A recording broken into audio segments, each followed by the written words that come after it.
Alors, salut à tous. Écoutez, ça va être une vidéo un petit peu particulière. Je vais essayer de prendre le temps de la réflexion et de poser mes arguments, puisqu'on va parler de la personnalité, ou si j'ose dire du parcours politique de Jean-Luc Mélenchon, de ses changements de pied, des faits politiques, des archives qu'il en reste, pour nous amener très gentiment à la réforme des retraites et à une réaction, je peux le dire, d'une amie que je n'ai pas comprise, suite à une accusation que je trouve grave. Donc je vais me permettre de lui répondre ici, puisque je n'ai pas de réponse directe depuis. Et donc commençons par le début. Donc Jean-Luc Mélenchon, tout le monde sait très bien qu'il a été sénateur socialiste pendant 25 ans, et qu'il a toujours eu une profonde admiration pour François Mitterrand. Je pense que c'est pas malhonnête de dire ça. François Mitterrand, un détenteur de la francisque, politicien et quasi-ministre sous le gouvernement de Vichy pendant 18 mois et résistant en fin de la guerre. Bon. Donc moi, Mitterrand, si vous voulez, c'est pas ma tasse de thé, pour rester poli, mais il a le droit. Donc après, l'argument politique, c'est de dire est-ce qu'il a voté pour Maastricht, le traité de Maastricht. Bien sûr qu'il a voté pour le traité de Maastricht, après se raviser, hein, voilà. Dans Mélenchon, je pense que c'est plutôt un opportuniste, et il y a une preuve, malheureusement, vidéo qui traîne encore sur Internet et qui est disponible sur Mélenchon, où le matin même, il critiquait très fortement Emmanuel Macron en disant « Nous sommes un dictateur, c'est un dictateur, la dictature, etc. etc. » Et puis arrive le soir, et le président de la République, Emmanuel Macron,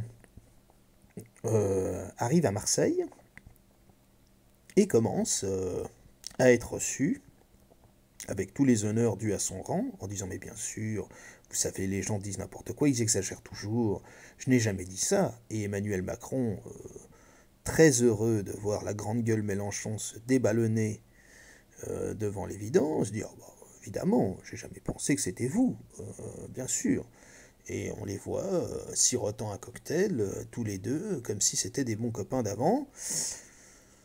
Je trouve ça un peu mensonger, quoi. Donc, sur la réforme des retraites, vous savez qu'il y a eu un amendement déposé par le Rassemblement national pour réclamer le référendum. Alors, c'est un peu compliqué, mais dans la Constitution française, grosso modo, il faut d'abord que le Parlement accepte le principe du référendum, et ensuite, il faut que le référendum soit signé par 4 millions de Français. Je pense que sur un sujet aussi important que la réforme des retraites, il y aura de toute façon 4 millions de signatures. Mais Jean-Luc Mélenchon, les amis de la NUPES, ont dit « Ah, moi non, je ne vote pas avec le Rassemblement national. » Des fachos, des nazis, etc. Alors, indépendamment de savoir si c'est vrai ou faux, tout le monde sait très bien ce que je pense de cette antienne répétée dans tous les médias. Il aurait très bien pu dire, comme le dit Michel Onfray, non, mais en fait, ce qui compte, c'est pas de voter avec le Rassemblement national, ce qui compte, c'est de voter pour le référendum sur les retraites, pour protéger l'avenir des travailleurs, par respect vis-à-vis du peuple, parce que Demos Kratos, etc. Tout le monde aurait compris ça. C'est pas ce qu'il a dit. Et c'est pas ce qu'il va faire. Voilà, moi c'est ça qui me dérange. Alors, j'ai cette position depuis des mois, et je dis exactement ces mots-là. J'ai traité Mélenchon de politicien, en reprenant effectivement la phrase du général de Gaulle en disant voilà, c'est ces hommes politiques qui sont carriéristes. Voilà. Suite à quoi, on m'a accusé, personnellement, d'avoir imité, alors c'est très fort, on m'a accusé d'avoir imité la voix de Michel Onfray. Alors, je sais que je fais des imitations de Jean d'Ormesson, ou de quelques personnalités publiques ou pas. Mais là, Michel Onfray, on n'a pas tout à fait la même voix non plus. Donc on m'a accusé d'avoir imité la voix de Michel Onfray, parce qu'il a exactement la même position que moi sur Jean-Luc Mélenchon. Et vous savez que Michel Onfray, j'ai pas toujours été tendre avec lui, notamment sa position sur le vaccin, quand quand il avait accusé les non-vaccinés d'être des porteurs du sida, qui faisaient l'amour sans le dire, etc., etc. Enfin, il avait fait des comparaisons qui étaient complètement... voilà, c'était lunaire, presque. Voilà. Donc je m'étais permis à l'époque de lui répondre. Donc j'ai pas toujours été tendre avec lui. Mais alors, sur Jean-Luc Mélenchon et sur sa position actuelle et son manque de courage, je suis tout à fait d'accord avec lui. C'est même pas d'ailleurs un manque de courage, c'est simplement que c'est quelqu'un qui ne pense qu'à sa petite personne, qui fait des grandes déclarations, mais qui s'efface devant les puissants. Malheureusement, c'est comme ça. Il y a des preuves, hein. Je ne suis pas le seul à penser ça. Et on m'a accusé d'avoir fait un faux, tout simplement. Donc j'ai envoyé le lien en question. Malheureusement, on ne me répond plus depuis, donc je me permets de relancer la chose ici, de vous donner mon opinion personnelle, ça n'engage que moi, sur le personnage Jean-Luc Mélenchon, sans remettre en cause son intelligence, le fait que ça soit un battleur, etc. Je ne suis pas là non plus pour dire qu'il n'a que des défauts. Mais enfin bon, la politique malheureusement est tombée bien bas, et on voit encore une fois que le peuple est complètement mis à part dans cette affaire. Donc pour le coup, je suis d'accord avec Michel Onfray, et je le dis depuis des semaines et des semaines, bien avant son intervention. Alors on peut retrouver cette vidéo de Michel Onfray, hein. C'est une vidéo assez récente d'ailleurs, qui je crois a 48 heures d'existence, sur Sud Radio, où il parle de Jean-Luc Mélenchon et de la réforme des retraites, etc., etc.